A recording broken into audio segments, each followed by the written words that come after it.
Good afternoon. I'm Dave Anderson, and I serve as chair of the Master's Level Psychology Licensed Clinical Psychotherapy Advisory Committee of the Kansas Behavioral Sciences Regulatory Board. I ask the members of the advisory committee to respond to a roll call to signify their presence at this open meeting that is being conducted remotely by conference call and other electronic medium.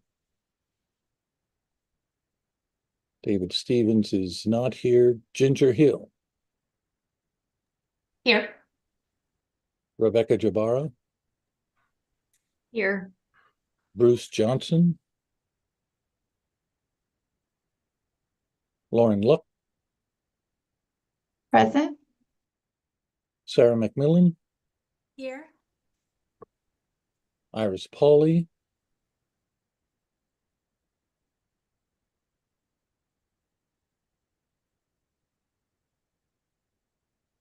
Did I miss Iris? I don't believe she's in attendance today. Okay. Robert Pedroza. Present. Jennifer Schreiner. Here. Joshua Tangaway. Kari Wold. I note the following BSRB staff members are also present. David Fye. Here. Leslie Allen. Here. Next, David Fye will read a message concerning this meeting being held remotely. Thank you, Dave. This is David Fye, Executive Director for the Behavioral Sciences Regulatory Board. Public comment allows the public to address the advisory committee about its concerns, but the Kansas Open Meeting Act, or COMA, does not require the advisory committee to provide public comment or answer questions from individuals. Individuals requesting to provide public comment could contact the Executive Director prior to the meeting by sending an email to david.fye@ks.gov. Up to 30 minutes has been approved for a presentation by a guest speaker on remote education on psychological testing today. Because we are conducting this public meeting remotely by conference call and other teleconference ability, I state for the record the following information.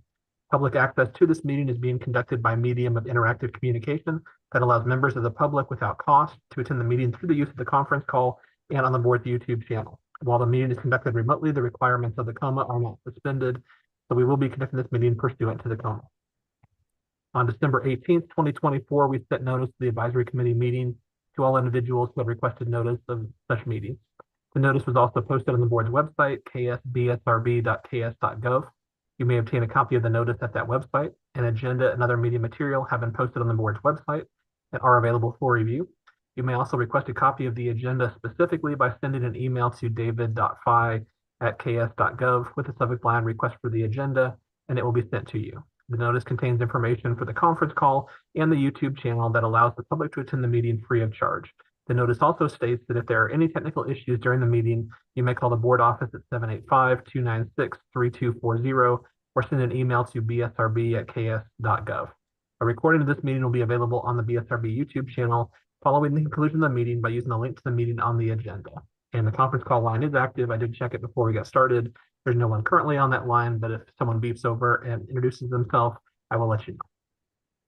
Thank you, David. The meeting is now called to order, and the advisory committee will begin its discussion of the agenda. The first thing on our agenda is the approval of the agenda and or additions to the agenda.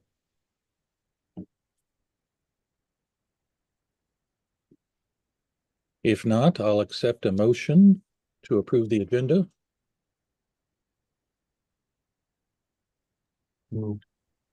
Thank you. Second? I'll second. Thank you. We have a motion and a second. Any further discussion?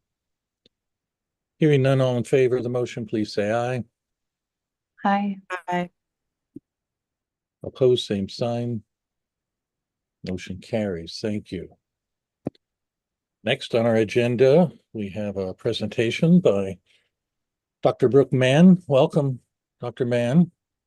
It's nice to see you. Yeah, nice to see you again too. Thank you. I did not prepare a formal presentation. I just have a few kind of bullet points about the benefits that we see towards your discussion of reconsidering the in-residency requirements. And then I thought maybe I could answer some questions if you all had questions. But I just wanted to say thank you for allowing me to be a part of this discussion, and thank you for looking at these licensing requirements and reconsidering the in-residence requirements. We know that there are students and people who are engaging in clinical work in rural areas who are unable to come to campus, and maybe they work for community mental health centers, or they're recovery workers, or working in crisis management. But again, because of location boundness, are unable to get to universities that have on-campus programs. And so we're excited about maybe the potential opportunity to train and engage future practitioners in rural communities who will continue to serve those rural areas. In the past decade, and certainly since COVID, there have been a lot of advancements in technology on the education piece in training practitioners, but then also in assessments and administration, scoring, and interpretation. So we have a lot of technology available to us and as part of the university to be able to allow our students to securely record psychotherapy and testing sessions, and then we be able to observe that as faculty. In our department, we do have a clinic that serves community members that is overseen by clinic staff. And there's some really great technology to allow students to view in real time or through recordings, assessment sessions that are ongoing, or clinical interviews, and psychotherapy sessions as well. So we feel good about our knowledge and use of technology in order to train students, but also assessment publishers are moving away from the traditional way of assessment where you have a huge kit and many manipulatives, and a lot of assessments are now becoming computerized, or they are becoming administered through tablets or through laptops. Our school psychology programs across the nation and at Fort Hays do offer some courses in assessment and counseling virtually as well. And I feel like Fort Hays has a great framework for this in the way that they train their students. They do take assessment kits with them, the students do, and they are trained in administering those assessments.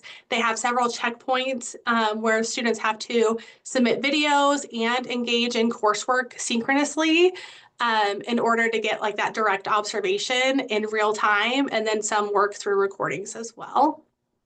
And APA accreditation for master's level program is ongoing. As I know you guys are all aware, they have approved 3 programs for master's level accreditation.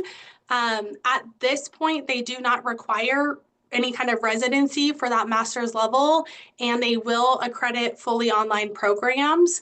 They have not yet opened up the accreditation application portal to any other programs besides their pilot programs, but that in residency is not a requirement for master's level APA accreditation.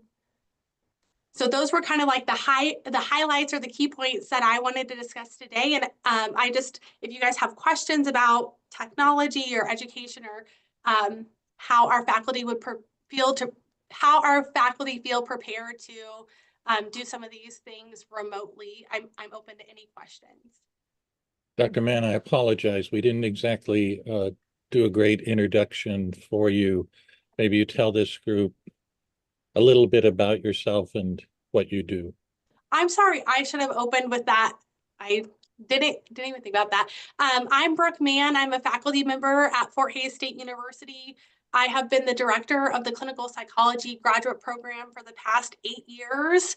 And I serve as a program reviewer for the APA for their master's level accreditation process. Thank you. I think the biggest struggle we had with non-in-residence learning was really around how people would do that testing piece. You know, particularly as you pointed out, most of us were used to the small suitcase full of stuff you had to take with you and learn how to present that in exactly the format that it was designed to be done. And so if you could talk a little bit more about what you've seen thus far in terms of how that's being taught remotely, or whether the testing itself is moving in a direction where those kinds of hands-on materials aren't going to be what's used in the future. Yeah, that's a great question. I think we all know the value of like the standardized process and learning how to administer things correctly and standardized in a standardized way. Our school psychology program, the way that they operate right now is they do have students come to campus for a week and they learn the kits, they learn the assessment procedures on campus, and then they take those kits home with them, and they then are required to record their assessment with children. I think that that is a good framework and how to teach assessments remotely. The students have to mail back their assessment kits. And while it's kind of costly, I think it's about $50 with insurance, depending on how fast they get it back to Fort Hays. I think that while mailing assessment materials maybe brings up its own set of problems, I think that that could be a potential opportunity. So some assessments like the WASTE, the WISC, they do have tablet administration where there's no manipulatives except for blocks for block design. I haven't spent a lot of time thinking about how we would teach that remotely because 2 iPads or tablets are needed for that kind of administration. But other well-known assessments like the WJ is going to be all fully computerized. The practitioner will still have to engage with the client, build rapport, follow standardized instructions, read the items, and be able to score and interpret. But I think that we can kind of continuously to see this move towards things being evaluated via the computer rather than hard copy protocols. Thank you. We'll open it up for other questions. Dr. Sorry, you go ahead. Oh, I just had this is Dave Fye, Executive Director for the BSRB. Appreciate you taking time to talk to us all today. I think one question we've had here internally has been the role of the accreditation process for master's level programs. And, you know, for let's say the licensed psychology, the PhD level psychology profession, there's a pretty well-defined scope of practice in most states. And even the terminology is pretty consistent state to state. But right now, there's only about 17 states that license the master's level. The terminology they use is all across the board. We call master's level psychologists and licensed clinical psychotherapists, but some say technicians or different things like that. And we have 2 levels of permanent license, and you can practice independently once you get to the independent level. But a lot of states would not allow that. They would say you need to continue to practice under supervision. So I guess the role of accrediting master's level programs, I'm still trying to work through and understand if the APA has sort of a design of a master's level license in mind for accrediting programs, because what we usually use the accreditation standard for when it comes to the licensing office is for the other professions, that's a way for us to move somebody through the licensure track fast, to say that this program is nationally accredited, so it has met certain standards, with us thinking that there's uniformity for the position this person is going to be out there practicing. But for master's level psychology, since there's so much difference state to state, if a program is accredited at the master's level, I was curious if you're familiar with any conversation APA has had as far as what they had in mind concerning master's level licensure that the accreditation would kind of link to. Yeah, thank you. That's a great question. I have not been like privy to any inside conversations about maybe their hopes for licensure, but what I have heard is that they are very clear and they do not want to overstep state licensing boards' boundaries, and they don't want to impose anything. So they've been very clear that while APA accreditation is overseeing program requirements and trying to have some like uniformity in education and training and preparation, that the licensing piece will be left up to states. And even in that like clear definition of scope of practice, they are really careful to try not to define that. I think the is it ABSPP? Does that sound familiar? Yeah, the Association of State and Provincial Psychology Boards. I think they are trying to think about what would like a scope of practice for a master's level practitioner be that they could apply uniformly, but APA has been clear that they're going to leave that responsibility to state level BSRBs or state level licensing boards. Okay, I appreciate that because yeah, we've started to have a discussion about APA accreditation and whether that can be used in part of the licensure process. It's tricky for I think some of the members of the committee and myself for sure. When I'm thinking of is this an accreditation standard when you have in mind somebody who's going to be still practicing under supervision, or is this an accrediting standard for somebody who may be out there practicing independently?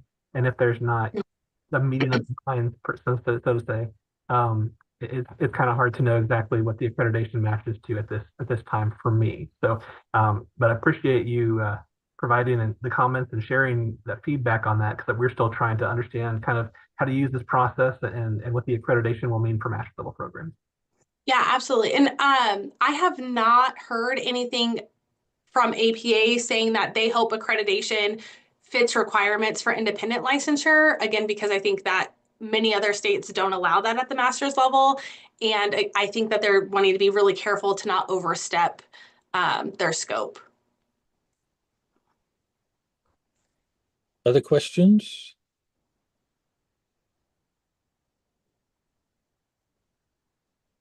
If you think of anything, and David Anderson or David Fye, if you guys want to shoot me an email, I'm happy to answer anything else or provide additional information. So I have a follow-up question. You mentioned that they had gone through an accrediting process with 3 programs. I think that there were 7 initial applicants and 3 are accredited and 1 is waiting on approval, and I'm not sure the status of the others. Do you know how those programs that made it through that process, how they're doing how they're teaching the testing aspect, or is that a requirement? There is a requirement for being competent in understanding the knowledge of assessments and administering assessments. I am not sure how those programs are doing that. I'm also not sure if those programs are accrediting an on-campus program or a virtual program. But it sounded like you said that to get through the accrediting process didn't require any in-residence classes, so they must have some avenue for being able to provide the testing educational component online, right? Right. Yeah. Okay. Out of curiosity, one thing the advisory committee has discussed is also the potential use of artificial intelligence or different technologies as it comes to testing remotely. So you have any thoughts on that topic you'd like to share? I am not as like familiar with the AI and use of assessment just because in our department, we just think it's so important that students are able to like critically reflect on what does this mean for the person sitting in front of, like, what do these results mean for the person sitting in front of me, and be able to produce those reports themselves. I do know that there are some agencies who are pushing some AI assisted report writing software. My personal opinion is I think that comes with a lot of like ethical gray area. personally, it makes me a little uncomfortable, especially when you are thinking about protected health and mental health information. So yeah, I think in education and educating our clinical psychologists, there probably is not a lot of use for it, just because, again, our students and our practitioners need to know, need to have those skills to logically think through, what does this mean for this person? How do I integrate these test results with the other information I'm receiving? How do I write great, solid reports and make good recommendations? Yeah, I think that'll be an interesting way to see kind of how those things play out. Anybody else? Go ahead, Dave. Sorry, you mentioned some of those programs that are going through the accreditation process were remote programs. Could you comment again in terms of any kind of requirement for synchronous classes, or certain subjects that they have to be synchronous versus asynchronous? So I don't think that there are requirements that things have to be synchronous, but there are requirements that faculty directly observe some of the skills that are demonstrated. And that direct observation could be synchronously in real time. I can't remember if they made a distinction that direct observation could be through recorded video. But there were direct observation requirements. And Dave, I did hear someone beep in over the conference call line, so let me check that and see if there's another member of the advisory committee who may have joined us during the conversation. So is there someone on the conference call line? If so, go ahead and say your name. Okay, maybe they joined briefly and then logged off, but just want to give them the opportunity in case someone had joined us during the meeting. Yeah, very good. Final call.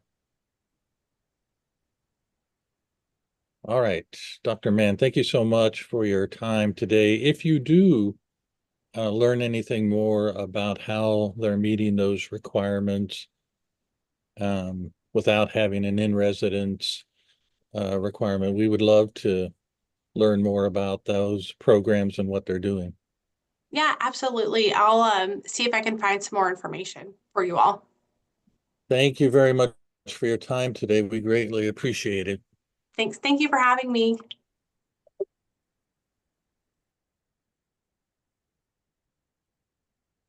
All right. Next, we have review and approval of the minutes from December 4th. Has everybody had an opportunity to review those? Any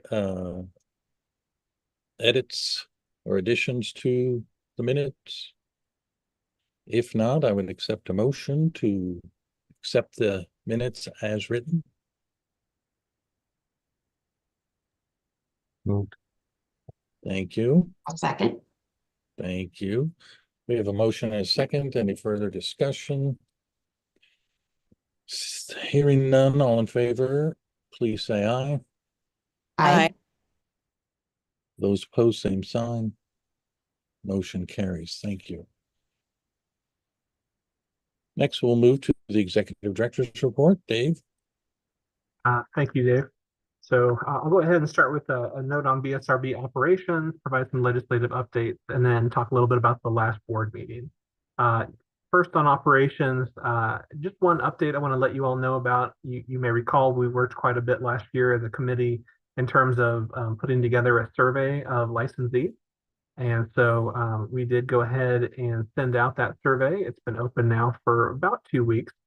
Today is the final day for people to submit feedback. So we sent one last reminder this morning. The survey results are anonymous, but we have a mechanism to kind of see who's responded to the survey and who hasn't. So we're trying to make sure that if anybody wants to provide feedback, we'd love to get that. So if you have not taken the survey yet, please go ahead and respond back to that. If you have more than one license under the BSRB, you received more than one invitation. So if you think maybe you received a duplicate, please read those messages very closely because there are different questions based on which profession those are going towards. And we do want to have good summary information So let's say, for example, you hold a master's level psychology license and your licensed clinical psychotherapy license. In that case, you should have received a survey request for both licenses. And so please go back and revisit that. But today is the last day. We're going to try to cut that off about 5 o'clock today. So far, we've received quite a few responses. We've received some good feedback from members of the licensed community that have appreciated the opportunity to provide feedback. And so we're looking forward to putting all that information together. One thing is when we were putting this survey together in the process, we had 6 of the 7 advisory committees issue a survey. The social work profession, our advisory committee had done a survey last year. And historically, at least to my knowledge, that's the one profession that had done surveys from time to time under the BSRB. But we wanted to provide opportunities for the other professions. And so issuing all of those surveys for the other 6 professions was challenging. And in a way to make that information helpful and also have some good information across professions, we did strive for uniformity where we could. So the final questions, we wanted to make sure there weren't too many questions on there, but we also, some questions may not have made the final cut just because we wanted to have consistent language. But there are certain questions that are different based on level of license. And one way to make sure that we had good information this time around is we sent a separate survey to each level of license. So when you take out the 3 social work permanent levels of license, the other professions, when you add them all up, that's 13 levels of permanent license. And so there were 13 different surveys that were out there. We tried to split it even further to try to send one set to people who live in Kansas and one set to people who live out of Kansas. But juggling 26 different surveys was cumbersome. So ultimately, we weren't able to split it out that way. So the results will be combined in state and out of state. But we will have separate results for each of the 13 levels of licensure, and then we'll be able to split it by profession as well. So looking forward to getting all those results, and then I think that'll be really good information for you as a committee to look at as well as the board. Again, as a reminder, today is the last day, so to get a chance to go back, if you haven't completed the survey, we have seen that a lot of people have opened the survey, but not everybody has completed the survey, and so it's just one of the tracking tools they give us. And so if you were one of those people, just go back and make sure that you click the button to complete the survey. Moving next to some legislative updates. So every legislative session as a state agency, we have certain responsibilities. We have a budget that we request from the legislature every year. We don't actually get any money from the state general fund. And by statute, all 10% of the revenue we collect up to $100,000 goes back to the state to fund state operations in different ways. But we do ask the legislature for a limit. And even if we have money in our BSRB fee fund, we have one fund where we're on the smaller agencies, but we ask them for a limit each year, and then they have discussions about that limit. They ask us questions, and they have authority to add proviso language or do something different with the agency's budget. This year, the legislature is doing a different process on budgets than what they've done historically. Traditionally, agencies submit a revised budget estimate in September, and then the governor's office through the Division of Budget reviews those submissions, talks to agencies. Ultimately, the governor's office reviews those, comes out with the governor's recommended budget the first week of January, presents that to the legislature, and then in previous years, the legislature has used that as the base and then made adjustments to the governor's budget recommendation. This year in the fall, the legislature had some special committees where they reviewed the budget process and determined they would like to try something different. And so what the legislature has done this fall has been to review all of the agency submissions as well and to make recommendations and then use that as the base. So if you're tracking legislation this year, there is a legislative bill, I think it's 2007, that is the legislature's starting point for the budget. And then the governor also came out with a bill based on what the governor had recommended. So the governor still made a recommendation on the budget. It's just the legislature is kind of looking at different things this year. So that is still in the mix. It is still being discussed. But officially their starting point is what the legislature had decided through those special committees in the fall. And as you go through the budget process, Normally, we would go before a House Budget Committee. We would go before a Senate either subcommittee or sometimes a Senate committee where they would make recommendations separately. Those changes would be put together in a bill. It would go before their chamber's floor, and then ultimately the House and the Senate would come together on items of difference in a conference committee. This year, the House has followed their traditional path of having a budget committee, and our budget did go before the House Higher Education Budget Committee. They asked several questions, but they made no changes to the agency's budget, so they did recommend what we had submitted as our revised budget estimate in the fall. The Senate has not taken action on agency budgets yet, and what they have said publicly in the Senate Ways and Means Committee is that they are going to wait for the House budget bill to go before its chamber first. And then when it comes over to the Senate, they will consider agency budgets at that time once they have a bill that has passed the House floor. So it's a little bit different. It's unclear if we will actually be doing presentations on the Senate side or if we will just be responding to questions. So some of that's up in the air. This is definitely a new process this year, but have not heard any kind of concerns regarding the agency's budget. Good feedback, mostly in terms of different things. And so we'll move forward with that process. Another item that happens during the legislative session, you have a number of bills that are introduced. The BSRB has the option to put forward different things as well in terms of proposed legislative changes to statutes. The board had discussions in the fall about a number of different legislative changes and proposed items for a bill request this spring. So back in December, I talked with members of the legislature to get authority to talk to the revisor's office on a bill draft, put that forward the first week of January for the revisor's office. But unfortunately, there are a lot of bills that have been introduced this year. So far in the House, there have been 371 bills officially printed and out in the packet. In the Senate, there have been 253.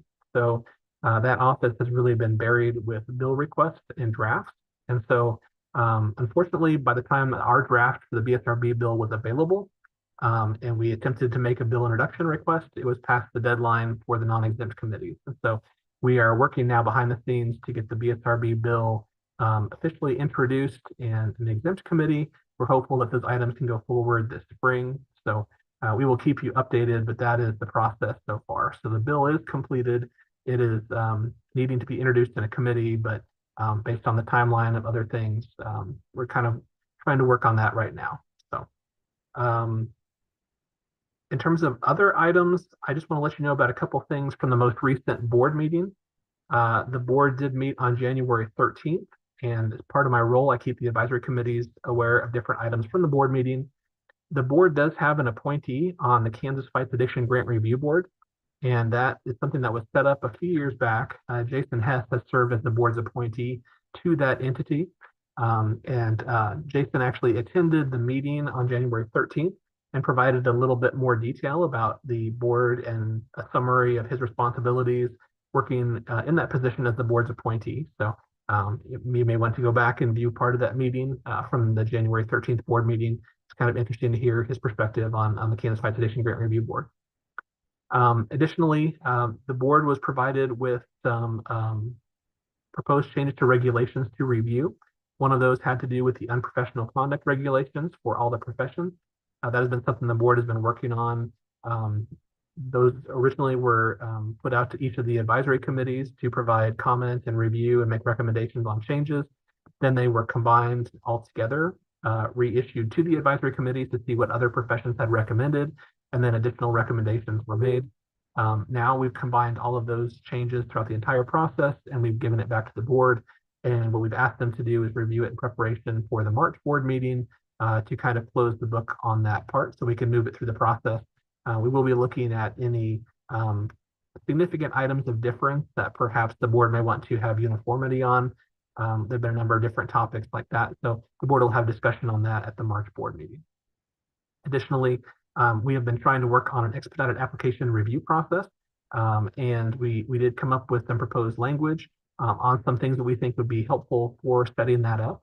And the board was supportive of that. So we're going to draft some language meeting the criteria that we described, and we'll have that for the board at the March meeting as well. Additional items the board considered at that January board meeting There were a couple of recommendations from advisory committees. There was a recommendation from your advisory committee that dealt with removing the definition of in residence from the education regulation and having specific language through the courses or linked to the courses in terms of how it would be appropriate for them to be taken. So for example, there was psychotherapy, and then there was also the testing. And the advisory committee believed the language that was previously in the in-residence definition about being at the physical presence of the university with a small change to a physical location designated by the university would be for the testing. And then for the psychotherapy, that would be either in person or synchronous video conferencing, so matching the new in-residence definition used by the other professions. So those proposed changes were accepted by the board. Similarly, the Licensed Psychology Advisory Committee had a recommendation to the board to change its educational regulation to remove the definition of in-residence and to specifically state by the courses that were needing to be at a physical location identified by the school. So similar recommendations, both approved by the board. There was also a discussion in terms of the criteria to take the EPPP. And so if you may recall, there was some discussion about individuals who may have taken it, reached the 400 pass point, but not the 500. And under the current system, they would not be able to take that again until they had accrued all of the 3,000 hours over the 2 years. And the thought had been brought up. It would be helpful if they were able to take the test more earlier than that. And since it is the same test, it's not a test based on, it wouldn't be something where some professions have one that you take once you get your master's degree, and then there's a separate test that is really geared towards what you would learn as a practitioner out there in the field that is more of the clinical level test. But since it is the same test, there was a proposal to the board to let people take that again prior to the 2 years and 3,000 hours. And so the board was supportive of that. And similarly, it's the same situation for the marriage and family therapy profession. They use the same test for both levels of permanent license. And so the board was supportive of making the changes for both those professions. We will need to take some steps before we can open that up. So we'll have some technical things that need to be done, but the board was supportive of making that change. So we'll be working on that. And then just one more thing I did bring to the board. You may recall the discussion we had in the fall as an advisory committee about the Association of State and Provincial Psychology Boards, ASPPB. They had previously, the board of ASPPB had made a recommendation or a decision that would have required new applicants to have had to pass both the EPPP and the EPPP2 as of January 1st of 2026. And there were a number of states that were opposing that, and a bylaw change to the ASPPB bylaws had been proposed. Our board was supportive of that. Your advisory committee had made a recommendation for us to be in favor of that. Ultimately, the board of ASPPB decided that they would withdraw that requirement, and they wanted to put together a task force that was going to be looking at trying to make a new examination that is more comprehensive of what's included in the EPPP and the EPPP2. And so that task force will be meeting this spring. But ultimately, what I brought to the board is through those discussions and how bumpy of a process that was, a number of states think it would be beneficial if we requested a bylaw committee be put together for ASPPB. And that is something that I felt very strongly about, having seen just the challenge it was to amend that association's bylaws. And we are all members of that association as a member licensing board. And so I brought it to the board and said, I believe we need to request this committee. And I wanted the board to weigh in on that to see if that is something that would be coming from the board, because I wanted it to come from the board to make sure they were supportive of that measure. And the board was supportive of that. I think having a bylaw committee will give the opportunity for member states to be able to take a real look at what they would like to come before the body, like decisions like this in the future. And if there are things that need to be brought forward, like bylaw changes, hopefully we can design a process to make that smoother, to allow more voices to be heard and for change to be made in an easier way. So we're trying to make some real positive changes to that. I know this is kind of at a higher level association type thing, but I want to keep you informed about it because, there were a lot of concerns and strong thoughts. In my opinion, there was a lot of validity to, many of those different positions, but we want to make sure that that's not just something that happened last year and then nothing changed. We want to make sure that we make positive changes so that that doesn't happen again. So the board was supportive of that, and we'll go forward and request that bylaw committee be set up, and I'll keep you informed about what's going on with that, as well as other updates when we have the mid-year meeting for ASPPB, as well as the annual meeting this year. So with that, I will go ahead and end my report and see if there's any questions. Thank you, Dave. Any questions? Comments? All right. Next on our agenda is the continuation of annual training for board members and advisory committee members. And Dave, if you want, we can go ahead and just kind of hold this. I think there's about 30 minutes left of the training. So if you want, we can do the other items on the agenda and then circle back to this training at the end. Sure. Okay, then we'll go to old business and a continued discussion on KAR 102-4-3A educational requirements. And so I went ahead and provided a copy of the education regulation in your materials. And it basically highlighted the previous recommendation that was made to remove the in-residence definition and specifically state what was required in terms of whether it could be, either in resident or at the physical location identified by the institution, or synchronous video conferencing for some of the coursework, and then for others, the testing requirement that it would need to be at a physical location identified by the institution. And I just wanted to include this back on the agenda to be revisited since we had a guest presenter who was going to be speaking on that topic. Thought it might be helpful to bring it back to the advisory committee to see if you had any further thoughts, or if you would like to continue with the recommendations you made at the last advisory committee meeting.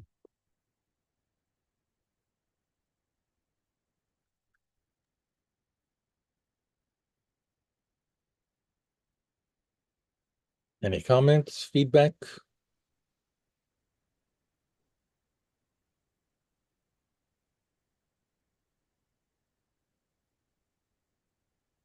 It's a very quiet group today.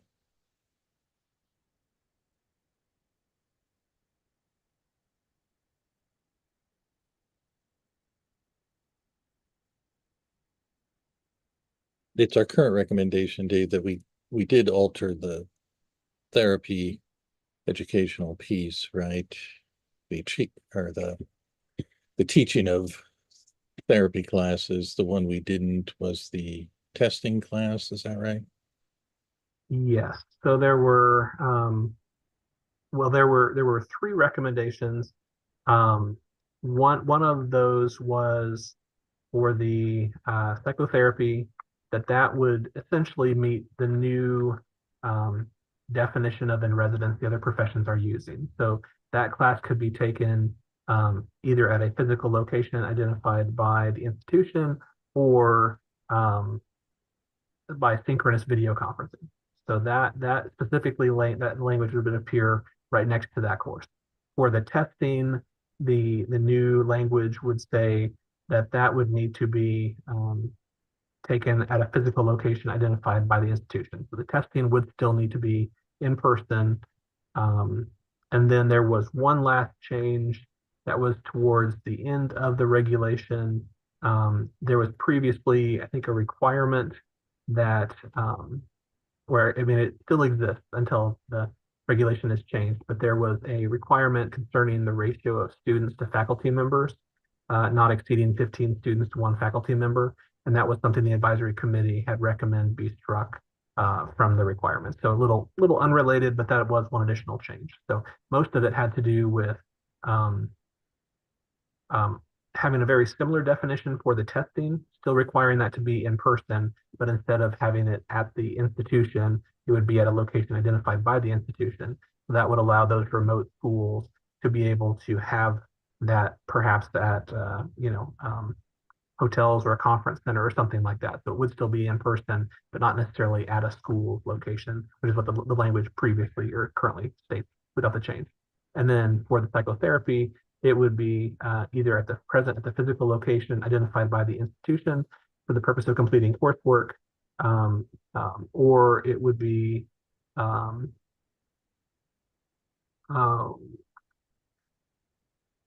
I think for the psychotherapy, that would be the one that would be allowing it to be by synchronous video conferencing. Everybody still comfortable with that? Anybody want to make any modifications to that? I know we're being quiet, but I feel like all the things we've already talked about, he's just putting into action and making them happen. So I appreciate that. I really appreciate the testing, what you said, I don't know, about 20 minutes ago about being able to retake the test sooner because studying for that is a beast. And I think that's really going to help people. So I think the things that you've said and spoken on have been amazing and they're going to be helpful for people. So thank you. Well, thank you to all of you. I think sometimes there can be sort of an impression from outside that nobody's looking at these rules and that people are just holding on to them. But I think the board has been very active and the advisory committees, have been very active reevaluating these things and trying to update them for changes in technology and modernizing and without losing, the important aspects that deal with public protection. So I appreciate all of you weighing in on these things and being open to having discussion and possible changes. All right, very good. Thank you. We'll move to then continue discussion on the regulation of artificial intelligence. And so I did include a few different things in your packet here. There have been a few different entities that have been weighing in on this topic that I thought you might find interesting. So one of the items I included in your packet is something that is called the Generative Artificial Intelligence Policy, and that is for executive branch agencies, and that includes the BSRB. And so the governor's office did come out with this in mid-2023, and the purpose was to outline acceptable use of generative artificial intelligence.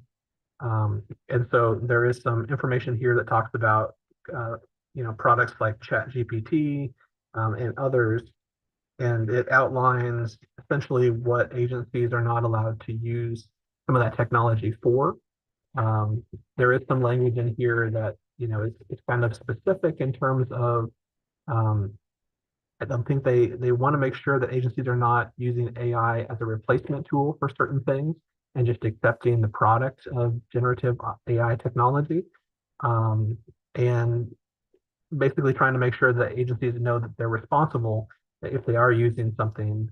So there are certain restrictions put in place here. And so kind of wanted to share what we had received as an agency. We're not experts on this topic, but we're trying to understand it as well. So that was some guidance that was issued to executive branch agencies back in 2023.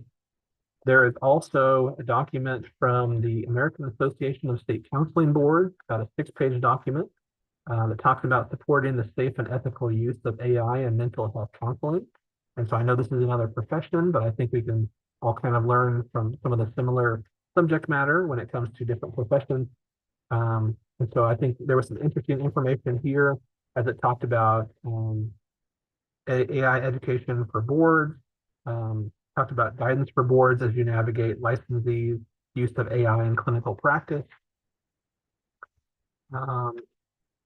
caution when using certain AI tools, and then information here about informed consent when using AI support. So I thought some of that information was helpful. It's not a very, very lengthy document, but it is something just to keep in mind when you're processing some of that information. And then there was also a document that was shared from some different groups, and I believe one of them was the Kansas Health Institute that called Developing Artificial Intelligence AI Policies for Public Health Organizations. And it's about a much lengthier document. It's about 76 pages long. It was actually something that was just released back in January of 2025. And so there's a lot of good information here concerning, data privacy, human oversight of technology, transparency, training. I thought a lot of that information was pretty interesting as well. And I understand there's also going to be an opportunity to kind of hear more about this topic that's going to be coming up. It's going to be, I think, next week. There's an opportunity. They're doing a webinar. I think Kansas Health Institute is. If I can find that link here, I'll share it with you. But that is something that I think you could maybe contact the Kansas Health Institute about to get that information. And I just found it. That is going to be on Wednesday, February 12th from 1 p.m. to 2 p.m. And it's a Zoom 1 hour sort of a webinar on artificial intelligence and policies for public health organizations. So it's kind of a companion for this. So just kind of wanted to share that information out there. And I know as a group, you're continuing to discuss this. The other advisory committees are as well. So just wanted to share more resources with you and see if you had any questions about any of these new documents that you were provided.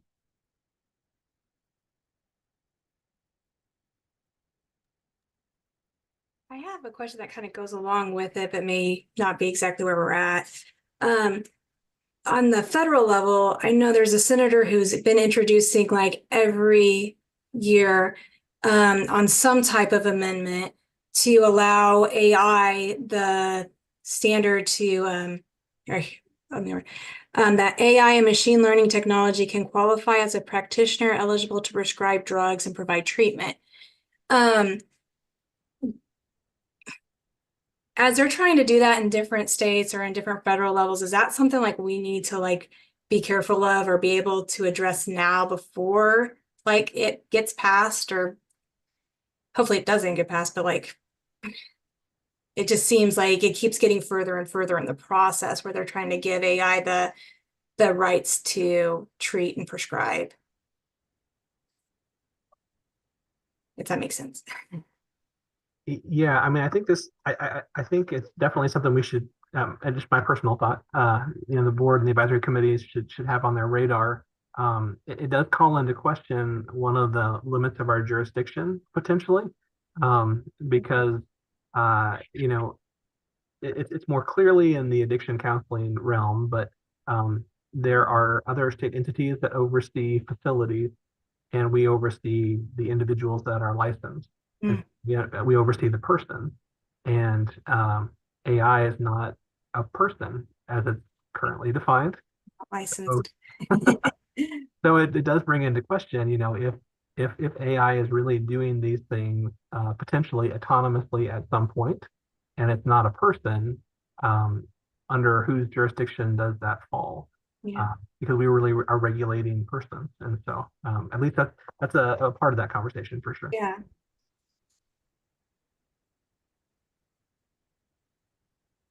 Thank Now, you. when it comes to federal versus state, generally federal will control over state if there's conflicting laws, but at least in general, the understanding has been that if the federal government does not have jurisdiction over something and does not have something out there, then generally the states have authority to set guidelines. But then again, if the federal government comes in later and has authority and then conflicts, then you'd follow the federal direction. So. But I'm curious what other members of the advisory committee, because I think that's a very important thing for us to keep on our radar and be aware of and track the conversations that are happening at the federal level. So I'm curious if anybody else has thoughts about that topic.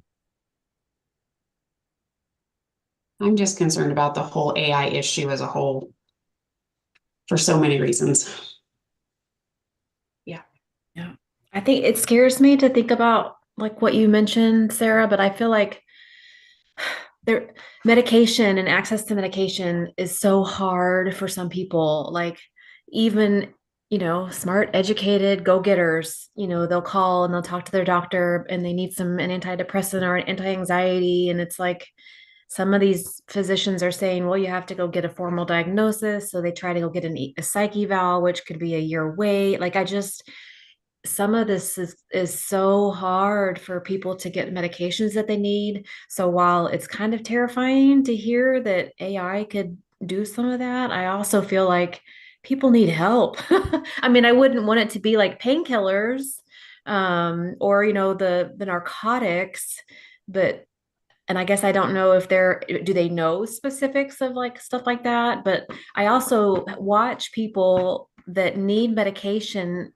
They don't have the willpower to jump through the hoops because they're depressed or they're anxious or so if they could take a survey and get a little bit of help, even if it's like a short term, 1 month supply, and then to give you that month to go to your doctor. I don't know. Right. I see it's terrifying to me, but I see a teeny tiny benefit there of, access to medication for people that are really struggling to get proper medication, but it would have to be super monitored or guidelines or yeah, I don't know. Do you know if it was specific on types of medication? They were talking about certain AI programs that have already kind of been implemented and are being used by healthcare companies. And like one had a failure rate of like 90%, but they were touting it as being like extremely effective. Yeah. Another was like an error rate of 1 per 100,000. What I mean, was the, do you know what does that mean, failure? that they did not take the appropriate information and give out an appropriate response. Instead, it was more biased towards the healthcare company or usually they're ran by insurance companies. So it's more Gotcha. biased towards the insurance Was company. that an experiment, like just testing, or was that real people, real lives? Those were real examples. So I know there's a couple different lawsuits Yeah. about those, Oh, but yikes. Yeah. And it's probably going to be that until they get everything all yeah, like, I and don't maybe know. remove the person that would benefit from it, like have it ran separately would be amazing. Maybe. Because if you just give the computer control and give people access to that, yeah, it's a terrifying thought. But it does streamlining or making it access to medication. Like I just see people struggle. Even I had a client with ADHD and she was in her 30s and her doctor was like, you didn't get a diagnosis as a child. I'm not going to give you medication. I mean, it was just a process, and you have to have that willpower to keep going and fight for it. And most people don't. So I can see that once all the kinks are ironed out, there may be some potential benefit to some of that, but it's super scary to start and just like, I feel like it needs to just be done very, very well before they go with it, before it starts. Absolutely. Yeah, I'm glad you brought that up. That's scary. I think the interesting thing is where is duty to care going to fall? Yeah. Because really that dictates so much. I mean, there's a fine line between, like, I guess, care and treatment. Like vitamin companies can promise whatever, but if you go buy it, that's on you, within reason, And what But doctor's going to when sign up for duty that? to Yeah. care, right, when duty to Right. care dictates so much of like ethical practice and like your own self-preservation in a way, um, where's that going to fall and who's going to accept it? And because again, it's not a person. Um, that to me, that's a very interesting gap that's going to have to be filled somewhere. Shareholders, Yeah. Were there shareholders of doctors on that? ChatGPT, or like who's that going to fall on? Sarah, do you know if that there were doctors like, because that's a good point, Robert. Like, were there doctors on there? Like, I don't know any doctors that would be willing to do that and risk their license. That's an excellent point. I don't know. Well, I because a don't big part remember of that seeing factor it. too is follow-up, and especially people with Yeah. access to care. Like I'm a person that struggles to access care. I get prescribed a drug by a machine, and there's no follow-up, or there's no, how do you get around that? Now you've created a duty of care to a person that's been provided a healthcare service. who does that fall on? Is an AI gonna, how are they going to get around that? Get around that? I Well, don't and know. if That's they're seen as a great. prescriber, then they wouldn't necessarily have to have another prescriber overseeing them because they're considered. Mobile app. Simply snap photos of receipts.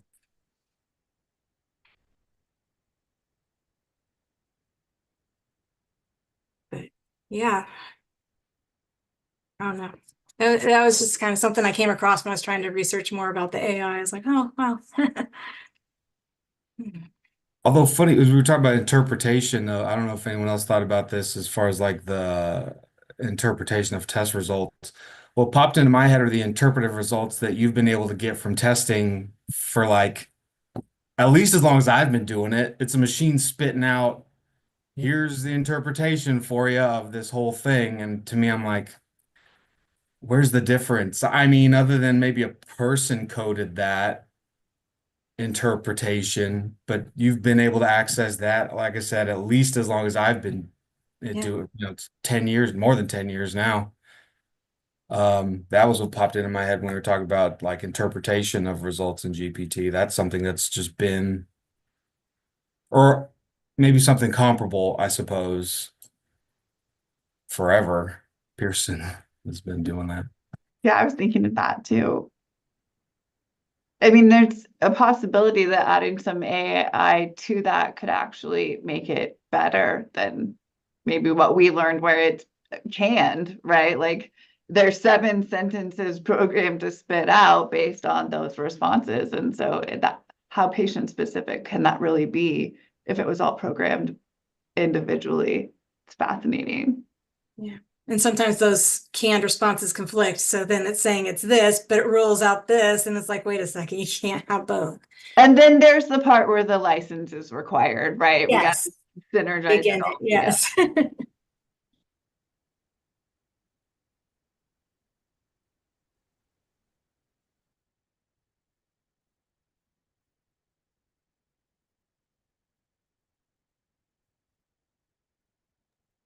Dave, you're on mute.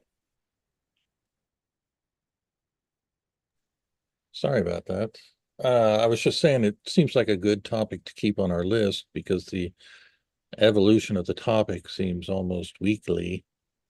I know my son was telling me that in one of his law classes, they had a recent situation where lawyers asked an AI program to find specific cases and punched in the kind of information they wanted, and they got back very specific case references, used those, and then found out that they didn't exist, that the AI had completely made them up. And I'm not sure people thought that AI was capable of, if it couldn't find an answer, then creating an answer. So it does go back to, I think, the issue where we started, which is the practitioner's use of this as a tool, that ultimately the licensee being responsible for, because your point about all of the scoring programs for like MMPIs, and they generate stuff, and then usually it was up to the clinician to kind of look at that and see how it fit. Did it make sense for the person? And obviously, the better they knew that person, the easier it was to make that. I think, on the other hand, we all know humans are susceptible to biases and the same kinds of things. I am a huge proponent of self-driving vehicles because I spend a lot of time on the interstate and I see a lot of people doing things while they're driving that scare the crap out of me, So I don't see human driving behavior as the ultimate. Sometimes I think, the safer cars get, the more people kind of get away from feeling like they really have to focus on what it is that they're doing. And I think the danger here is the same, right? That if you're a practitioner, the more you trust or rely on any of these things, then you have to be careful you don't shift your own personal responsibility either onto an AI or a program that does scoring of particular psychological instruments. Can they not program AI? This is probably a dumb question. I just don't know. Can they not program AI to not make stuff up? Like that's unreal. They can't, like, it just does whatever it wants. Like I don't understand They how. program it to evolve. And so as it evolves, even if you put conditions in there, it can decide as it's growing whether they want those conditions or not. And that's kind of one of those things they're running into. The more they give it autonomy, the more it takes autonomy. Geez, that's awful. That's scary. Well, and other people have raised the issue that it is still humans, right? So like humans are the ones that are training it. And so we can't not train it in a way different than we are. And so it may ultimately be susceptible to all the same things that humans are. So yeah, I think it's fascinating. In some ways, I do believe it will be better in terms of the access and maybe quicker, particularly in regard to kind of screening things. But I think the risk is there as well. And that's why it's important that practitioners are really thinking about that carefully before they decide to use those. And ultimately, I think that was your point, Dave, is that we license practitioners and then not the AI and not the tools that they choose to use.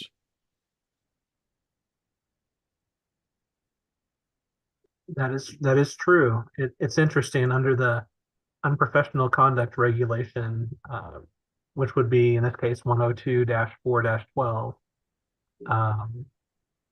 It says any of the following acts by a licensed master's psychologist, a licensed clinical psychotherapist, or an applicant for licensure at the master's level of psychology shall constitute unprofessional conduct. And so it all implies that it's linked back to a person, unless you start having AI apply for licensure, which I guess would be a game changer. But as of right now, I think that would be, you'd have to look at, how far can you extend it to? If someone creates a program and then the program goes off and, can you track back to the person?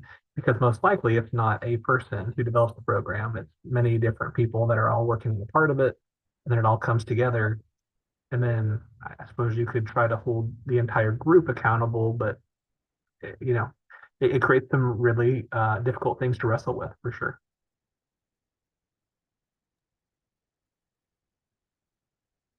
Well, happy to keep this as a conversation topic and continue to collect information.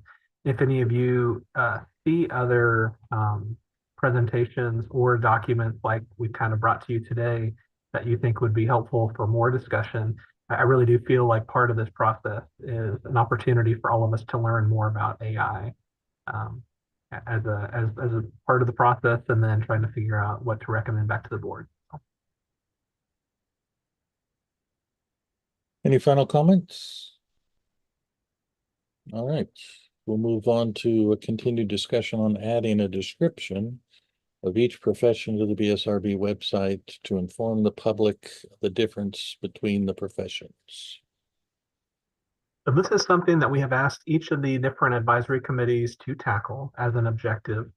The idea being that as a composite board, there are 7 different professions that are overseen and regulated by the BSRB, and members of the public may not be familiar with the differences between the professions, and it may be helpful for us to have some general information on the website, especially because some people may be going to our website to try to figure out if we're the right entity when they have a complaint against a provider. And so it may be helpful for us just to have a general description of the profession. What some of the other professions have started with on this is to separate it out and sort of provide a general description of the profession, but also to provide a general description of the levels of licensure.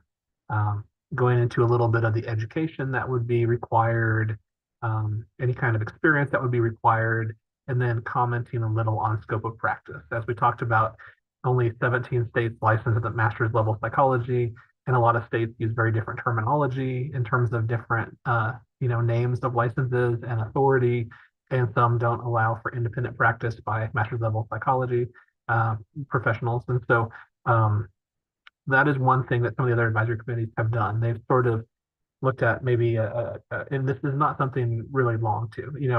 I did want to make sure you all understand. We were looking for just maybe a paragraph or two, just to put on the website, just something short.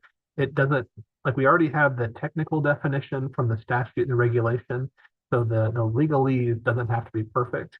This is more of something that would be accurate, but it would be something with the general public kind of in mind.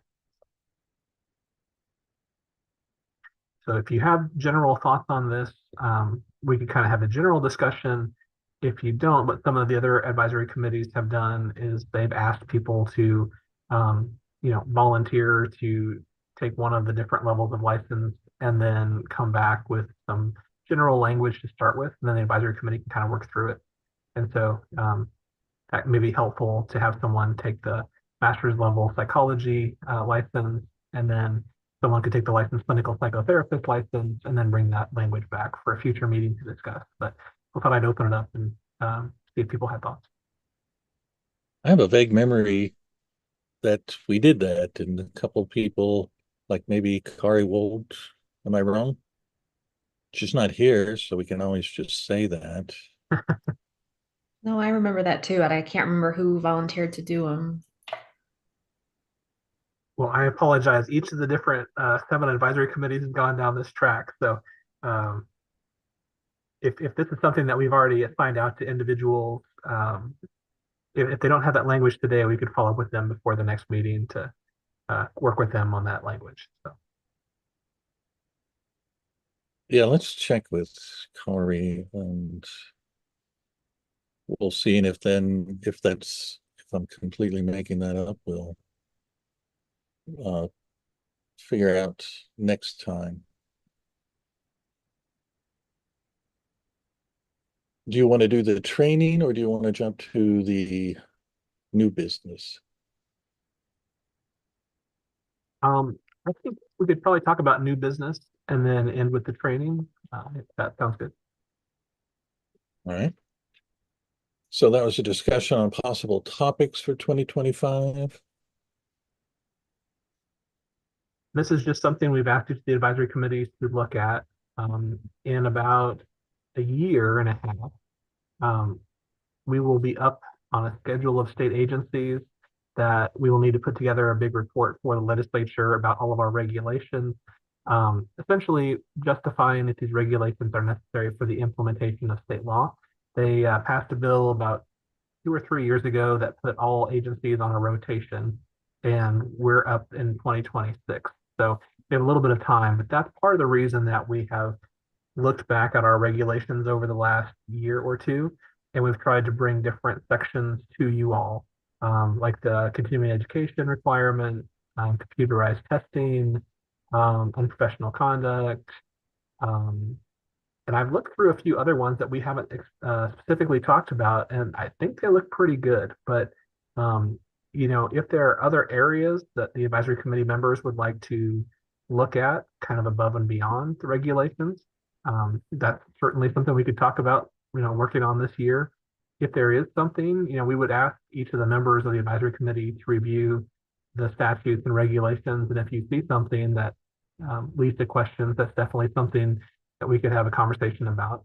Part of this is about making sure we have good updated language, but part of it may be that if something is difficult to understand, there might be a better way of phrasing things that would be helpful for the public too. So.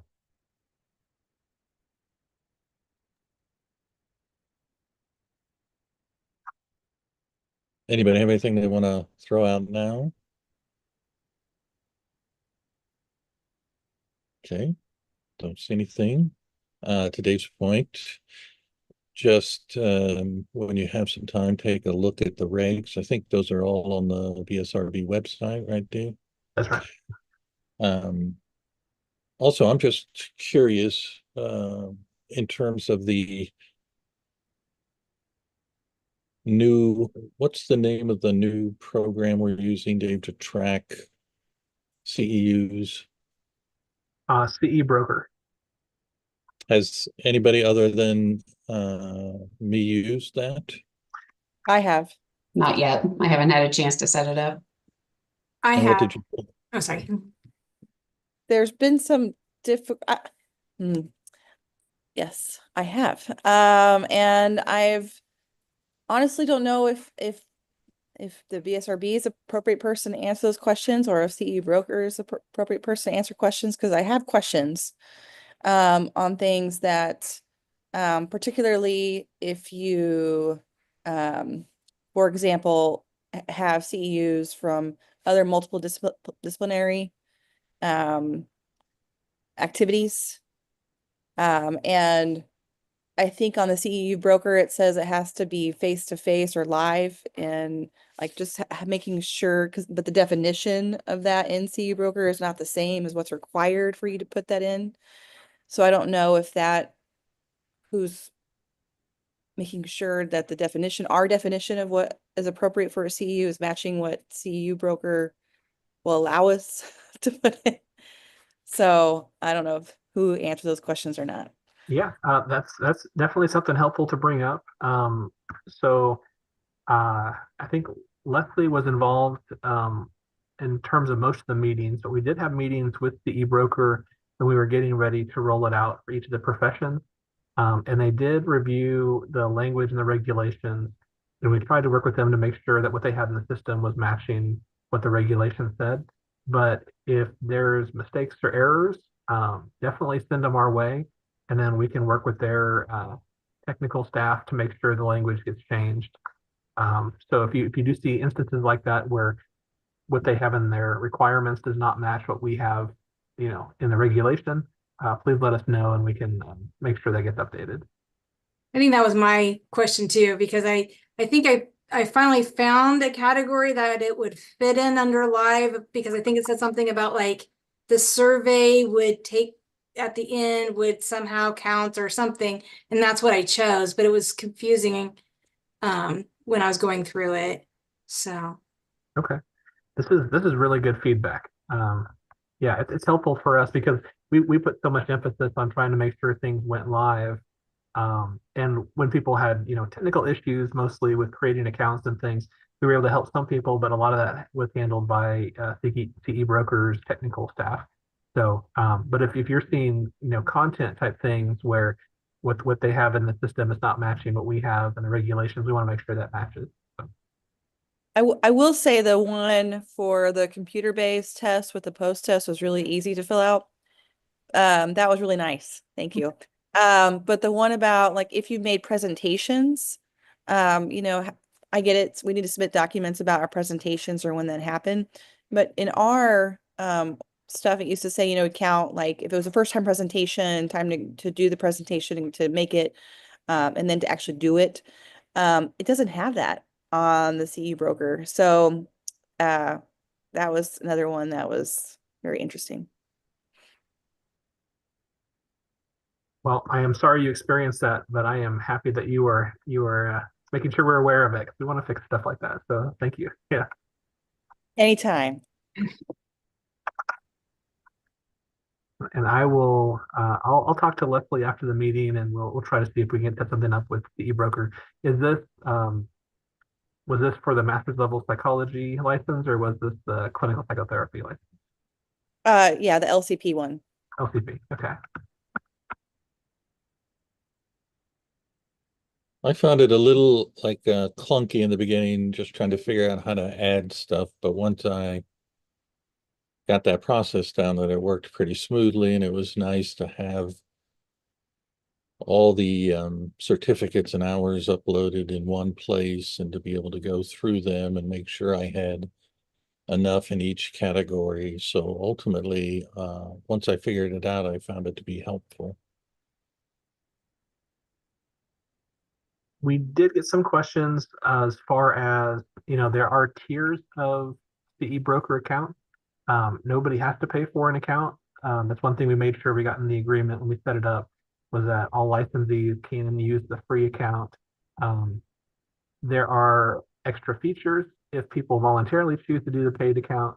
One thing that we've been trying to make sure people are aware of, if somebody is selected for audit, they will get additional features during the time frame that they're working with the audit.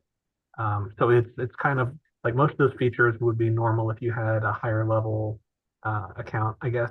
But if you are pulled for audit, they give those to you for a temporary amount of time because it's easier to work through the audit process with those extra features, from what I hear. So if you were pulled for audit and you had things, then all of a sudden they were gone, that would be maybe why that was.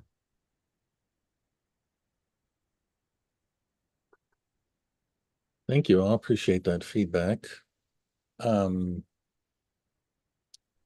we pick up on the annual training? Sure. Yeah, I can go ahead and share my screen here. Very good. And I thought I would also mention before we get into the training, I neglected to mention a couple of documents that are included in your packet. These are just kind of supplemental more than anything, but in my role as executive director, I try to keep the advisory committees informed about different things. And we have the board meetings and there's general information that goes in front of the board. And I try not to duplicate that word for all of you. In part because there are board members in both committees, they'd be hearing everything twice, and in part because your role is different. But there were a couple of things that I thought may be interesting for you to see. So I'll go ahead and share my screen and I'll talk just a second about those two different documents.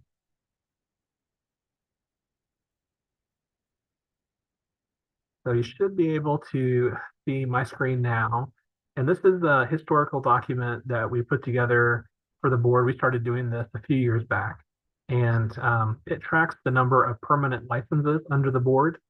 So when we talk about that we're a composite board and we oversee the different professions, we kind of present this to the legislature in the spring as well during the budget testimony. And so it helps explain part of the reason why we've had some changes in staff of the BSRB and why other things are changing, because back in July of 2015, about 10 years ago, there were 12,152 permanent licenses under the BSRB. And now in January of 2025, almost 10 years later, that number has grown by about 4,000 up to 16,111. And this first page is something that we give to the board every full board meeting. It breaks it out by different level of license, so you can kind of see some of the changes over time there. In general, there's been a real shift to people pursuing the clinical level of license and practicing independently. And so for some of the different levels, like let's say bachelor's of social work, the number of bachelor's social workers has gone down over the last 10 years. But if you compare that to the number of clinical practicing social workers, that number has really, really increased. And you can kind of see that for the other professions as well. So the second page has the same information, but just consolidated. So we've rolled together the different levels of licensure so you can see the total number of licensees by profession. So you can kind of see which ones have grown as a profession over time too. So the big takeaway is that, we're continuing to see positive growth, not necessarily at every license level, or necessarily some of the professions are a little more flat than others, but some of them are really growing a lot. And in general, the number of licenses under the BSRB continues to grow and get higher and higher. So just positive information, and happy to share this with you all. And then there was one other document that I included before I go into the training. I just thought I would mention it. It has to do with a state occupational licensing index. And so you may be curious why you received that. I did share this with the board at the last board meeting. This is a group called ArcBridge Institute, and they had reviewed the occupational licensing requirements for all the different states.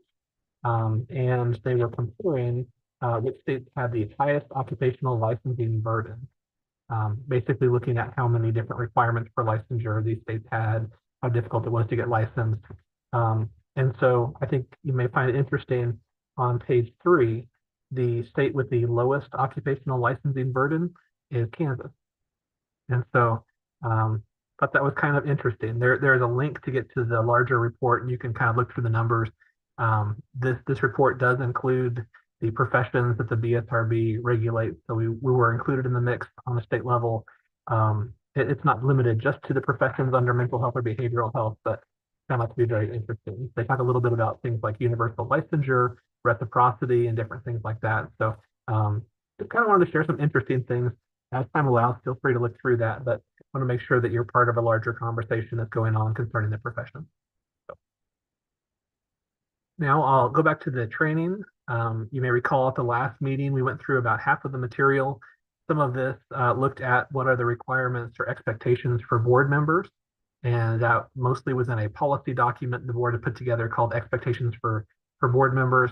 There was also an advisory committee policy that we talked about. There was also a short document that we looked at in terms of expectations for public attendees. As we've been broadcasting these meetings on YouTube, and we've had a lot more people who are, following what the board is working on and what the advisory committees are weighing in on. We've received a lot more questions. We've had more people provide public comment. It's been very, very helpful. And so we've been sharing some of this information with different states too, and it's led to some real positive comments. So now we're going to kind of transition from specific to the BSRB to more of general guidance for state agencies. And this really is helpful as it gets into some of the legal requirements.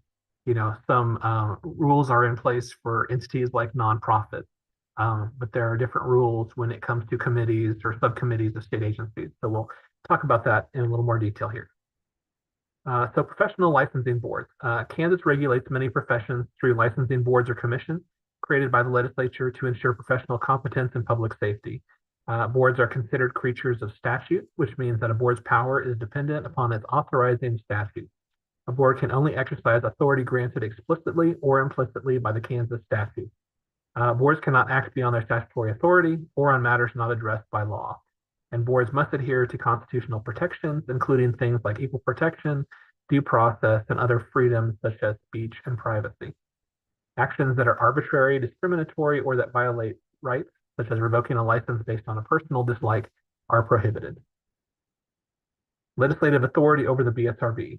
So the Kansas legislature has control over certain aspects of licensing boards like the BSRB, such as they could modify the enabling legislation, which would change the purpose of the board. They could limit expenditures in an appropriations bill, or they could enact new legislation to change the makeup, scope, or powers of the board. Some of the functions and duties of licensing boards, if you want to look at it in a comparison to how the federal government or state government is set up, there's some executive authority, judicial authority, and then legislative authority, so to speak. Under executive authority, we follow the Kansas Open Meetings Act, or KOMA, and then also the Open Records Act, or KORA. Under judicial authority, we have quasi-judicial hearing in reviewing facts when laws or violations have occurred. And then we also follow the Kansas Administrative Procedures Act, or the CAPA, when appropriate. And we'll get into a lot more detail about the KOMA, KORA, and CAPA.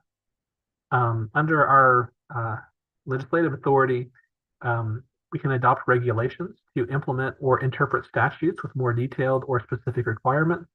This process involves holding an open hearing on proposed regulations, allowing feedback, and there is oversight by a legislative committee. That's the Joint Committee on Administrative Rules and Regulations, or JCAR.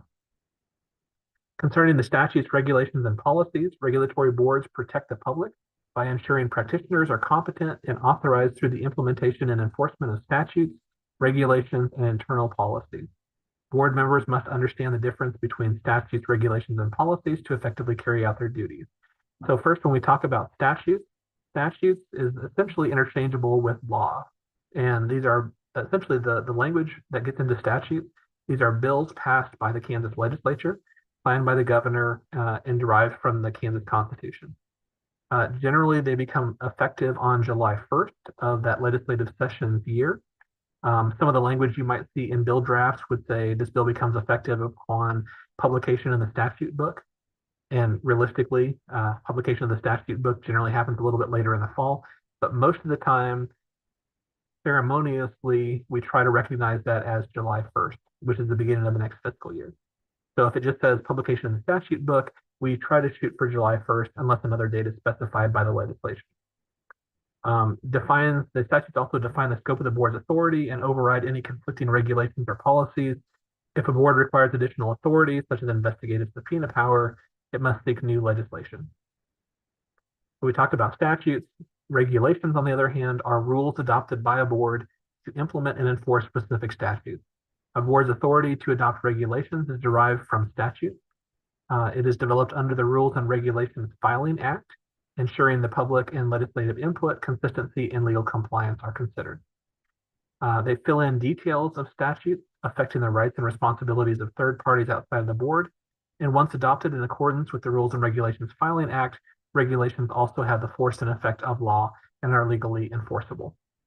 For a regulation to be valid, it must fall within the board's statutory authority, and it must implement a specific statute and comply with legal requirements and constitutional standards. Regulations that exceed authority or conflict with statutes or the Constitution will be voided. And just to let you all know the process we go through we call it promulgate regulations, is the board, or usually starts with the advisory committee. The advisory committee discusses the language that gets forwarded as a recommendation to the board. The board votes to either amend an existing regulation or to create a new regulation. And then that language is put forward. It's reviewed by the Department of Administration. It's also reviewed and approved by the Attorney General's office. And if it exceeds a certain dollar threshold, it also gets reviewed and approved by the Division of Budget. And then there's other steps too, but certain entities also review that language. And at least the Department of Administration and Attorney General's office have to review and approve this specific language. On the other hand, we've talked about statutes, regulations, and now we look at the third hierarchy of authority, and that is policies or guidance documents. So policies may be adopted by a board only to guide its internal operations, such as prioritizing staff workload or explaining the investigative process. Guidance documents, on the other hand, are documents that state a board's current approach to interpretation of law or general statements of policy that describes how and when the board will exercise discretionary functions. Now, moving to how to be an effective board member or an effective advisory committee member. One thing that is recommended is to watch for conflicts. So be alert to agency policies or internal procedures that may conflict with statutes or regulations or that impact applicants or licensees. They encourage you to initiate action. So if statutes or regulations are unclear or problematic, it is recommended to take steps to amend them or propose changes. In terms of discipline, the purpose of discipline is to promote compliance and protect the public. Discipline should not be vindictive or disproportionate to the severity of the violation, and it should ensure that discipline is fair and proportional. And it says here, remember, the primary responsibility of the board is to protect the public, not the licensees.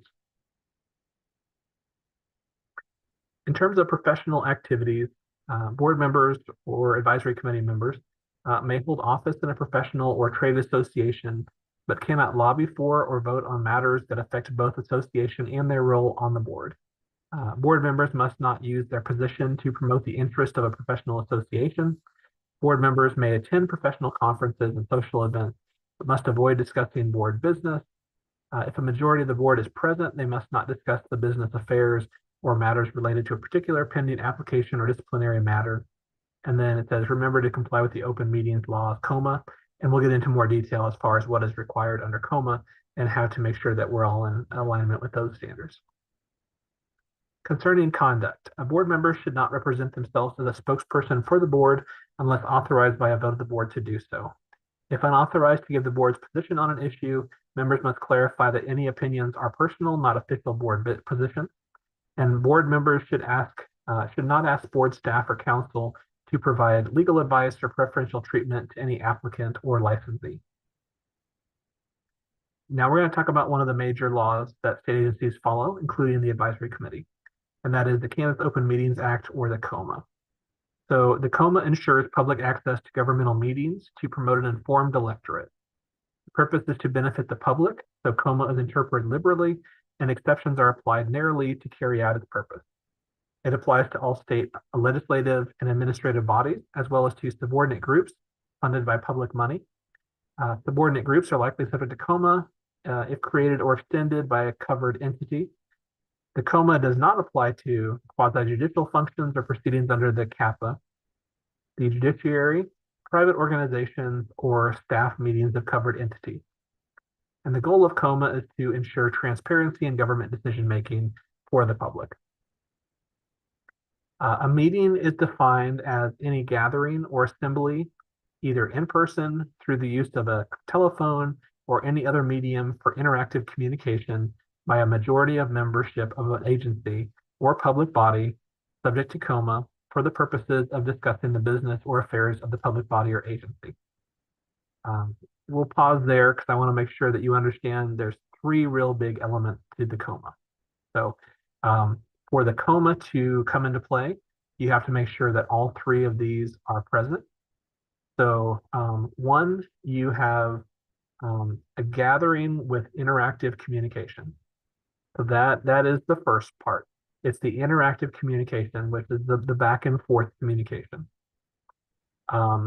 You also need to make sure it doesn't involve the majority of membership of an agency or public body that is subject to the COMA. So let's say, right now the membership on the advisory committee is 12, so the quorum is 7.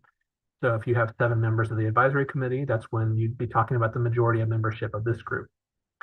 And then also, there would be a discussion of the business or affairs of the public body or agency. So you could have everyone in the advisory committee present, and there could be interactive communication back and forth, but as long as you're not talking about any of the affairs of the advisory committee or any topics that would be under the umbrella of the advisory committee, that would be fine.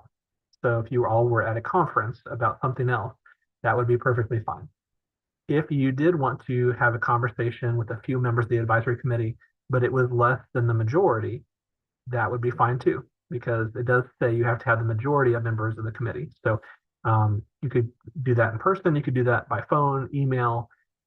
You want to be careful that your email doesn't get forwarded to the other members. If they later join the conversation, that gets into a problem. But as long as it's less than majority, then that's fine too.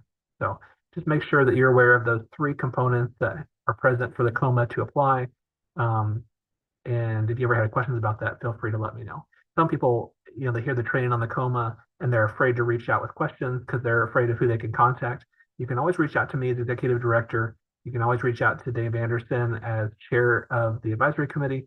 And if you ever have questions about, the details of this, we want to make sure that you are feeling comfortable with these things, but also that you are aware so you don't hit reply all on an email and then accidentally violate the COMA by responding back and forth as a group to each other outside of a meeting. It does kind of clarify that the COMA is not just about meeting in person. It can be via telephone or electronic medium like Zoom or Skype. It does include that informal discussions before, after, or during a recess of a public meeting. So if it's not, an official meeting, that really doesn't come into play here. As long as all the other requirements are met, you need to make sure that you're not violating the COMA. And so work sessions or retreats are still subject to COMA. Discussions does not require binding action or voting, can occur at social gatherings, retreats, or meetings held in private, and educational conferences or seminars. When traveling to such events, members of the board should avoid discussing agency affairs or business if there's a majority of members and there's interactive communication. The presiding officer must provide meeting notice, but can delegate that duty. We take care of the COMA requirements in terms of notice of meetings. Notice is not required to be published in the paper or on a website, but individuals must request it. And requests for notice of public meetings can be verbal or written and are valid for 1 fiscal year. The notice must include the meeting's date, time, location, provided in a reasonable time before the meeting. The COMA does not require that the board follow Robert's Rules of Order or any similar formal rules of procedure. It is also not required that a board create an agenda, but if one exists, it must be made available to the public. Some of that language you always hear at the beginning of advisory committees. I let people know if they ever want a copy of the agenda, they can email me to receive that. So we make sure that we're meeting those requirements for the COMA. Meetings may be recorded if doing so is not disruptive. The public does not have the right to speak, but they do have the right to listen and observe. And secret ballots are prohibited. Concerning minutes, a board's policy may require minutes to be kept, but the COMA does not require minutes unless an executive session occurs. and the motion to enter executive session must be included in the minutes. An executive session permits discussion of certain enumerated matters outside of public view. It cannot result in binding action, but a consensus can be taken during executive session, and it is allowed. Any consensus reached must be formalized in an open session vote. So it is very rare that advisory committees go into executive session, but should that ever occur, we will make sure to outline the appropriate process. There will be official language to a motion to enter executive session that will appear in the minutes after the meeting, and we'll make sure that we're following all policies on that. Prosecutions under the COMA are civil, not criminal. Any person, attorney general, or county district attorney may bring an action in district court. The county or district attorney or attorney general does have subpoena power, and enforcement actions take precedent over all other cases and are assigned for trial at the earliest practical date. If there is found to be a COMA violation, some of the remedies could include voiding an action if prosecuted by the attorney general or county district attorney, an injunction to stop an action, a mandamus to force an action, or a declaratory judgment. Also, there are other penalties potentially for a COMA violation, a fine up to $500 per board member for each violation, ousted from office, recall from office, court costs assigned to the person seeking enforcement of COMA, or court costs assigned against the plaintiff if maintained action frivolously, not in good faith, or without reasonable basis in fact or law. So we do take this very seriously and make sure that we're meeting all the requirements of COMA and that you are all aware of the requirements of COMA too. Now moving to the KORA, the Kansas Open Records Act, there is a statute that mandates that public records must be open for inspection by any person unless otherwise provided. And KORA is designed liberally to promote such policy. Public agency includes the state, political, and taxing subdivisions, offices, officers, entities that receive public funds.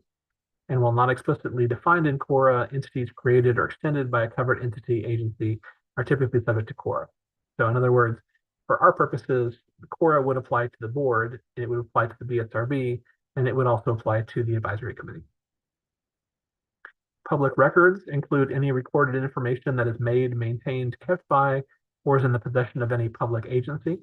It does not include records that are owned by a private person or entity. KORA does not apply to private companies, even if publicly funded for services. It does not apply to judges or courts, nor individual legislature or governing body members, nor private individuals. Under the KORA, the board must appoint a Freedom of Information officer to assist with KORA requests. And in our policy for the BSRB, that is Leslie Allen. We also must provide a brochure outlining requester rights, agency responsibilities, and procedures for inspecting or obtaining copies of public records, and include contact details for the records custodian, fees, and office hours. And if you are ever in the BSRB office in person, this is one of the first documents you will see when you walk into our office. It is right by our lead clerical staff's desk. If you ever want to see a paper copy of it, it's also on the BSRB website under our policies, so people can access it electronically as well. Anyone, regardless of residency, can request records. Individuals do not need to provide a reason for requesting records, but the board may require requests to be written with the requester's name, address, and proof of identification. The board may also require that requesters sign a written certification that the requester will not use names and address information obtained from the records to solicit sales or services. The board cannot deny a person the right to review public records unless closed by law. And if portions of a record are closed, the remainder must be made available to the requester. So if there is a small reason why the records can't be released, in certain situations, you may have to redact the records and then go ahead and release them after redaction. The board is not required to make copies of the following unless shown at a public meeting: recording tapes or discs, videotapes or films, pictures, slides, graphics, or illustrations. Requests must be responded to within 3 business days with 3 possible responses. The record is provided in the form requested if possible. The request is under review and the records will be provided if permitted. The request is denied with a detailed explanation for the denial. So it does not say that agencies are responsible for providing all records within 3 days, because based on the time of year and other items the board is actively working on, or the BSRB, it is a responsibility for us to respond back to these items within 3 days to either let them know we're working on that request, we don't have those records, or there's a reason why we cannot provide those records, and citing the basis for that denial. Public records must be released unless an exception to disclose applies. The burden is on the board to provide exemptions. Exemptions can be discretionary or mandatory. And then in terms of enforcement of KORA, KORA is a civil act, and a person, a county district attorney, or the attorney general may bring a civil prosecution. The county district attorney or attorney general does have subpoena power. And then there's a little information there about fines that could be possible punishments. Also, attorney fees could be imposed if denial is found to be in bad faith or without a reasonable basis in fact or law, or violations are subject to trial at the earliest possible date. So before we move to the CAPA, I'll just let you all know, in your duties as advisory committee members, just make sure that you are aware, the records you receive and the communications as far as emails and things generally would fall under the KORA. So you're all professionals, but we always like to remind people that when you have a formal letter with letterhead and everything, there's a certain language people use. Sometimes people use a little bit more general language in email, and then sometimes people use even more informal language, via text. But all those things could be considered a record in certain situations. So if you ever do have any communications involving board activities, just make sure to keep things professional, and you shouldn't run into any problem. And when we do get KORA requests, we handle those in the office. But if you ever should get something that would involve your work on the BSRB, please let us know. Sometimes it is helpful when you have BSRB communications that you copy, let's say, me on those communications. That way the record of it is on the server for the agency. So if we ever need to get that information, we can just go ahead and review our records and provide it. But up to your discretion, just want to make sure you're all aware of what's required under the KORA, and then what we will help you with. If you have questions about the KORA, please let us know. But that is essentially how that works. Now, we've also talked a little bit about the CAPA, the Kansas Administrative Procedures Act. So we've said in general, most meetings fall underneath the Kansas Open Meetings Act, but there are certain instances to where things would be under the CAPA, the Kansas Administrative Procedures Act, and that's a different process. We'll go into a little bit of details about this. The CAPA establishes procedural rights and duties. It does not provide substantive law. So substantive laws are governed by the board's enabling and licensing acts. It applies only when explicitly stated by other statutes. It governs procedures for board decisions when specified in the licensing or enabling statutes. It ensures that the board operates efficiently and in accordance with the law when balancing public access where appropriate. So in general, licensing boards must conduct business under COMA. Those would be the open meetings. When statutes direct decisions to be made under the CAPA, the board follows CAPA rather than COMA procedures. And so you're not going to have something under both the COMA and CAPA. The CAPA does set out a procedure to follow when the board is deciding what to do on an individual licensing decision. So when we're talking about broad framework for the board to make decisions for a number of different applicants, that's something suitable for an open meeting. But when we're talking about decisions on an individual applicant, that information is generally confidential at the time the board is considering that. And so that would fall under the CAPA. And so in those cases, the board conducts a quasi-judicial function in deciding the outcome of the case. The CAPA does not require public notification for licensure application reviews or complaint review committee meetings, including probable cause determinations and summary proceeding orders. Only hearings need to be open to the public under the CAPA. So if someone is denied for licensure, the board will issue a legal order to that person with certain remedies they have available. One of the remedies they have is to request a hearing. If they do request a hearing, that hearing is open to the public.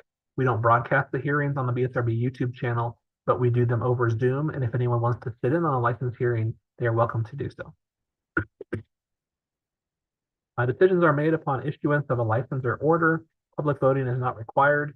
During the CAPA proceeding, relevant board staff and legal counsel may attend to provide necessary information and legal advice to board members.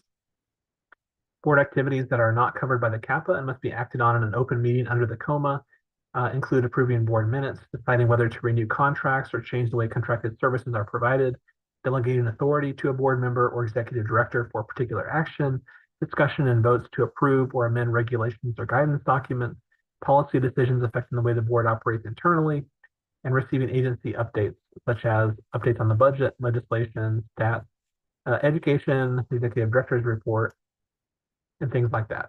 So there are certain things that it just the general understanding would fall into the COMA, but for specific items, this would fall under CAPA. For applications for licensure, applicants have the burden of proof. Staff will collect the necessary information for the board to assess whether the applicant qualifies for licensure or if conditions or restrictions apply. If the board conditions, denies, or restricts the license may request a hearing unless agreed to in a consent or agreement order. In terms of the investigations of disciplinary matters, the board has the burden of proof to show a licensee has violated statutes or regulations. Licensing board can investigate complaints with the investigator presenting findings to the complaint review committee. The complaint review committee determines if there's probable cause to believe a violation has occurred based on reasonable grounds. And then for reasonable grounds, the information that would lead to a reasonable, prudent person to believe that a licensee violated one of the board statutes or regulations. In addition, the CRC or the complaint review committee must ensure the licensee's conduct that they are accused of actually violates one of the board statutes or regulations. A licensee doing something that made someone angry, violated a professional association's ethical code, or did not follow an employer's policy does not necessarily mean they violated a statute or regulation. Licensees can request a hearing within a certain prescribed time period, and once a petition or request for hearing is filed, the CAPA guides the proceeding on the hearing. In cases where there's an immediate danger to public health or welfare, the CRC may suspend a license without giving a licensee notice or an opportunity for a hearing, but a licensee may appeal an emergency order to the district court. And the last item I'll just talk about briefly before we wrap up the training. This has to do with the Kansas Tort Claims Act. So the Kansas Tort Claims Act governs the liability of state of Kansas and its agencies and employees, including board members or advisory committee members, elected or appointed officials, and others acting on behalf of the government. The Tort Claims Act establishes vicarious liability for wrongful acts or omissions within the scope of employment with potential case-by-case immunity. So if you are ever sued within the scope for your actions and your duties as a board member or advisory committee member, the state will defend you at no cost. But to obtain representation with the state, there are certain requirements, and some of these you must do timely. You must submit a written request within 15 days after service of process, and that must include a copy of the petition and summons, and you must cooperate in your defense. The state may choose not to defend you if you acted with actual fraud or malice, failed to make a timely request for representation. The judgment is for an act or omission that occurred outside the scope of your duties as a board member. So before we go on to the last bit, just a little bit about the Tort Claims Act. I have not seen this come into play. I'm in my 5th year as executive director, and thankfully we have not seen this come up, but I just like to make everyone aware of this. You know, sometimes it feels like we're having just productive conversations at these meetings, but since we are acting under the authority of a governmental entity, you know, there are certain legal protections, and want to make you aware that if something like that should ever happen, if someone ever decides to sue you for your role on the advisory committee, there are certain protections in place legally, and the state will defend you. Just make sure to follow up with us, make us aware of it, and we will follow the appropriate steps. So in conclusion, what we'd recommend for you to be a good board member or an advisory committee member is to become familiar with the statutes and regulations for the profession, review our policy documents, including expectations for board members, advisory committee policy, and guidance for attendees of meetings. Become familiar with the BSRB website, our YouTube channel, and other resources available for you to use as a board or advisory committee member. And again, reminder, the BSRB website is ksbsrb.ks.gov. It is encouraged that you strive to uphold the values for board members and advisory committee members, and be mindful of the laws and requirements relating to state agencies, such as the COMA, the CORA, and also the CAPA. And have a general question slide there, but you should be able to access this training document. It was in your packet of materials for the previous meeting, and it is posted on the BSRB website. So with that, I know we're getting very close on time. We still have about 2 or 3 minutes. So just try to see if there's any brief questions before we wrap up the training today. If not, if you think about something after the meeting or in the weeks that follow, always know that you can reach out. I will try to get back to you as soon as I can. Leslie Allen is also a very good resource with general questions about the BSRB. So feel free to reach out to either of us, and we will get back to you with more information. Thank you, Dave. Any questions, comments? All right. Any additional agenda items? Okay, next meeting, That would be what, April? Yes, apologies for the issue there. The next meeting will be in April. It appears that that will be April 2nd, but I was informed of there's an association that is holding an optional training. I think it'd be beneficial for me to attend that. So we will likely need to reschedule the next meeting to another date in April. So I will probably just go ahead and put out a poll to each of you. Apologies about the conflict, but this is something that came up after we'd already sent out all the dates for the year. So we'll try to find a date that has a fewest conflict later in April. Very good. I would accept a motion to adjourn. So moved. Second. Second, very good. Thank you all so much. Have a wonderful weekend and possible snow coming, so travel safely. All in favor of the motion, please say aye. Aye. Very good. Thank you all. Thanks, Aye. everyone. Aye, thanks. Mm.